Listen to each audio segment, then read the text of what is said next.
Anatoly arrive à la salle de sport en ayant l'air de rien d'autre qu'un simple concierge tranquille, à peine remarqué par les habitués qui passent devant lui. Il traverse la salle avec ses outils habituels, un seau usé, une vieille serpillière et une expression calme qui cache bien plus que quiconque pourrait imaginer. Mais sous cette apparence humble se dissimule un secret si extraordinaire que personne dans la salle n'oserait même l'envisager. Ce jour-là pourtant, quelque chose s'éveille en lui. Une étincelle, un mouvement, un réveil qu'il ne peut plus contenir. Tandis qu'il nettoie le sol et écoute le bruit des poids autour de lui, une force puissante commence à monter du plus profond de son être, prête à révéler une facette d'Anatoly que le monde n'a jamais vue. Mais avant de continuer, dites-moi, de quelle ville regardez-vous ce merveilleux contenu ? Alors qu'Anatoly poursuit sa routine de nettoyage, il saisit distraitement un haltère de 100 kg pour le déplacer, le soulevant avec la facilité de quelqu'un qui ramasserait un morceau de plastique. Le geste est si naturel, si fluide, qu'il paraît presque faux. Un membre de la salle aperçoit la scène du coin de l'œil, se fige, puis cligne rapidement des yeux, persuadé qu'il a dû halluciner ou qu'il est simplement fatigué. Mais Anatoly, lui, sait très bien ce qu'il en est. Le regard confus de cet homme est un avertissement. Sa force grandit, s'accélère, devient plus difficile à dissimuler minute après minute. Ses muscles semblent chargés, vivants, comme si quelque chose sous sa peau était en train de se transformer. Pour la première fois, il réalise qu'il ne pourra peut-être plus cacher la métamorphose qui envahit son corps. Et quoi qu'il arrive ensuite, rien ne pourra l'arrêter. Cette nuit-là, pourtant, les cauchemars reviennent. Plus nets, plus bruyants, plus intenses que jamais. Anatoly se retrouve piégé dans une tempête de voix résonnant dans les ténèbres, d'éclairs de lumière blanche et de visages qu'il ne reconnaît pas, mais qu'il craint pourtant. Ils apparaissent et disparaissent comme des images brisées d'un film oublié. Au milieu du chaos, un souvenir fait irruption. Une pièce froide et métallique. Un laboratoire rempli de machines clignotantes et de murs de verre stériles. Des hommes en blouse blanche se disputent, leurs voix se superposant, mais un détail perce clairement. Son nom. Pas Anatoly, mais Projet Denko 7. Puis tout s'efface. Il se réveille trempé de sueur, le cœur battant, avec seulement quelques fragments de cette vision terrifiante. Peu importe à quel point il essaie de rassembler les morceaux, le reste disparaît dans un vide sombre. Et il ne lui reste qu'une seule certitude, ces images ne sont pas des rêves, ce sont des morceaux d'un passé qu'il n'était jamais censé retrouver. Le lendemain, un étranger entre dans la salle. Pas habillé comme les autres, pas en mouvement comme quelqu'un venu s'entraîner. Il se fond dans le décor, prétendant examiner les machines. Mais ses yeux ne quittent jamais Anatoly. Il observe chaque geste avec une précision troublante, tapotant sur une tablette élégante comme s'il enregistrait des données plutôt que de prendre des notes anodines. Depuis le coin de la salle, l'homme analyse Anatoly comme un scientifique observe une expérience en cours. Son regard froid et analytique le trahit immédiatement. Il n'est pas venu pour s'entraîner, ni pour socialiser, ni pour transpirer. Il est venu pour lui. Et Anatoly le sent, une tension dans la poitrine, un sentiment familier de danger qui revient dans sa vie. Qui que ce soit, cet homme sait quelque chose. Et cette connaissance pourrait être la clé du passé d'Anatoly. Ou le début de quelque chose de bien pire. Lors d'une nouvelle vidéo prank, qu'il pensait être juste un autre moment drôle pour Internet, Anatoly saisit une barre chargée pour 3 haltérophiles avancés. D'un geste détendu et d'un sourire en coin, il soulève plus de 400 kilos comme s'il s'agissait d'un simple étirement d'échauffement. La salle explose de surprise. Cris, téléphone tombé, bouche grande ouverte. La caméra capture chaque seconde. En quelques heures, le clip devient viral dans le monde entier. Millions de vues, même. Réactions. Titre l'appelant l'homme le plus fort du monde. Mais derrière le faux pi, un public beaucoup plus sombre observe. Les agences gouvernementales qui avaient enterré la vérité à son sujet reconnaissent immédiatement son visage. Les anciens scientifiques, ceux des laboratoires froids, ceux qui murmuraient « Projet Denko 7 » réapparaissent de l'ombre. Ils se transmettent la vidéo avec une seule question glaciale. Comment est-il encore vivant ? Ce qui devait être un simple prank a révélé le plus grand secret d'Anatoly. Et ceux qui l'ont créé reviennent, pour finir ce qu'ils ont commencé. Leonardo Ventura, un détective réputé pour résoudre des affaires que tout le monde juge impossibles, travaille tard dans son bureau faiblement éclairé lorsqu'un nouveau message apparaît dans sa boîte cryptée. Aucun expéditeur, aucune signature, juste 2 mots. L'expérience 7 est active. Ventura se fige. Il a vu des centaines de messages anonymes, mais celui-ci est différent. Il ressemble à un avertissement ou un compte à rebours. Le terme expérience 7 réveille un souvenir enfoui, un dossier classifié qu'on lui avait jadis ordonné d'oublier.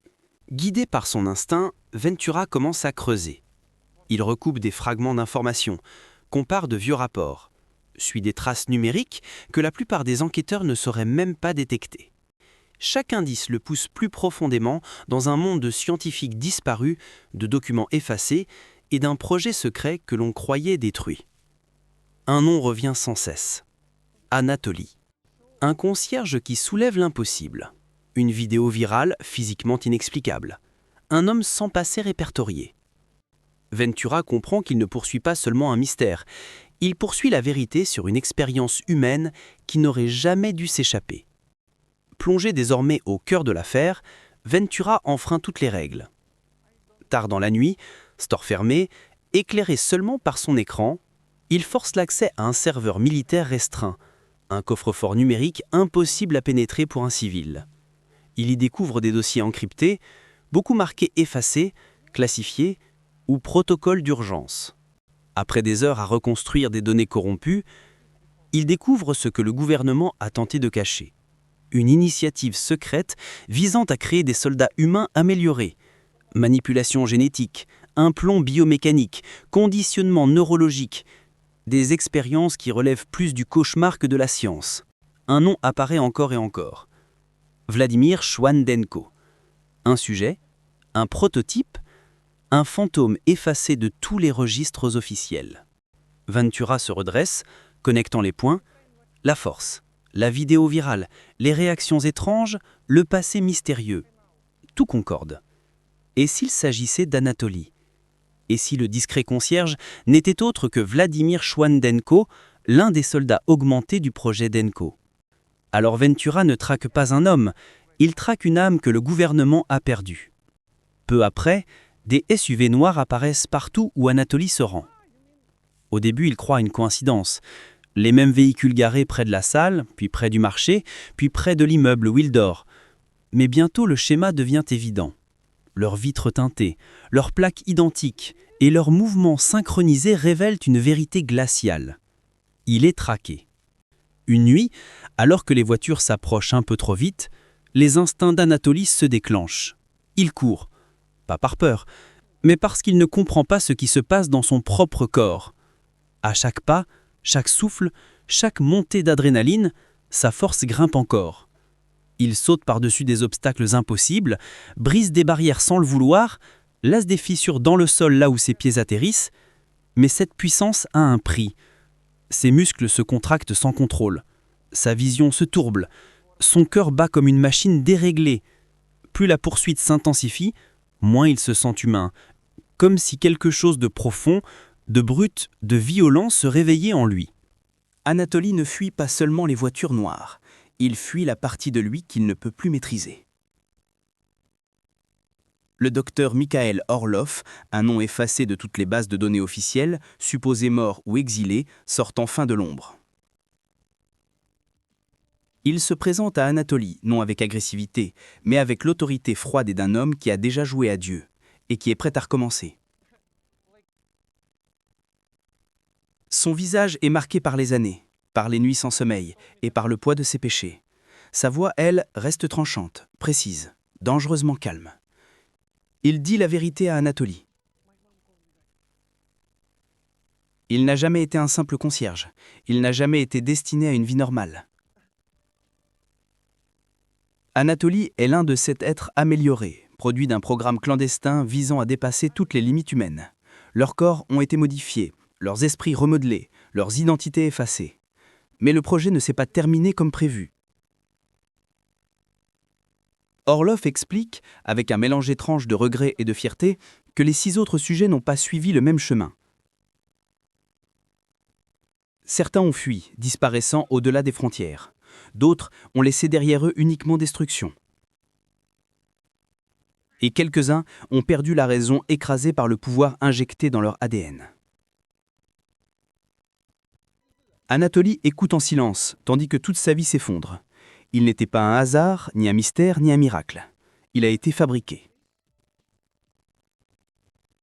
Et maintenant que le monde se referme sur lui, Orlov conclut par un avertissement. Tu étais le plus stable d'entre eux, Anatoly. Mais même toi, tu ne peux échapper à ce que tu as été conçu pour devenir. Loin des regards, deux des expériences survivantes, les seules restées fonctionnelles après l'effondrement du projet, tombent sur la vidéo virale. Dès qu'ils reconnaissent Anatoly, leur réaction n'est ni la surprise ni la joie. C'est la colère. Pour eux, Anatoly n'est pas un frère, c'est un traître. Dans leur esprit brisé, façonné par l'abandon et la folie, le fait qu'Anatoly tente de vivre comme un homme normal est une trahison impardonnable. Ils le traquent, froidement, méthodiquement, comme des chasseurs silencieux. Et Anatoly, comprenant qu'il est poursuivi non seulement par les autorités, mais par ses propres frères, sent l'étau se refermer. Une nuit, dans une rue industrielle déserte, ils se retrouvent enfin face à face. Pas de mots, pas de discussion, juste trois créations du même cauchemar, chacune façonnée par un destin différent. L'affrontement est inévitable. Et cette fois, Anatoly ne se battra pas pour rester discret. Il se battra pour survivre. Au cœur du combat, la force enfouie d'Anatoly éclate enfin. Le sol se fissure, le métal se tord, l'air vibre autour de lui. En quelques secondes, il terrasse les deux autres expériences, sans effort, avec une facilité terrifiante. Et le pire, il ne comprend même pas comment il a fait. Il ne les a pas vaincus par haine, il les a vaincus parce qu'il n'avait plus le contrôle. Quand la poussière se repose, le détective Ventura arrive sur place. Deux soldats améliorés gisent au sol. Anatoly, tremblant, se tient au milieu des ruines du combat, effrayé par sa propre puissance. Ventura lui offre alors un choix inhumain. Se rendre au gouvernement et devenir la propriété du système qu'il a créé, ou disparaître à jamais. La voix de Ventura est calme, presque compatissante. Mais Anatoly entend la vérité derrière. S'il reste, la chasse ne s'arrêtera jamais. Les scientifiques, les militaires, les survivants du projet. Ils le pourchasseront jusqu'aux confins du monde. Alors, Anatoly fait son choix. Il abandonne tout, son nom, son passé, la vie qu'il avait tenté de bâtir. Il disparaît dans l'ombre, laissant derrière lui un seul objet dans la salle où tout a commencé. Une vieille veste de concierge, suspendue en silence. Mais l'histoire ne s'arrête pas là. Des rumeurs se répandent partout, dans des gyms ouverts à minuit en Tokyo, dans des salles abandonnées en Europe de l'Est, dans de petits quartiers d'Amérique du Sud. Certains prétendent avoir vu une silhouette mystérieuse soulever des poids qu'aucun homme ne pourrait soulever. D'autres jurent avoir été sauvés par une ombre disparue avant qu'ils ne puissent dire merci. Mais personne n'a de preuves. Aucune caméra ne le capture. Mais les murmures persistent. Anatoly, expérience 7, est toujours là. Non pas comme un monstre, non pas comme une arme, mais comme un fantôme qui erre dans le monde, essayant de contrôler un pouvoir qu'il n'a jamais demandé.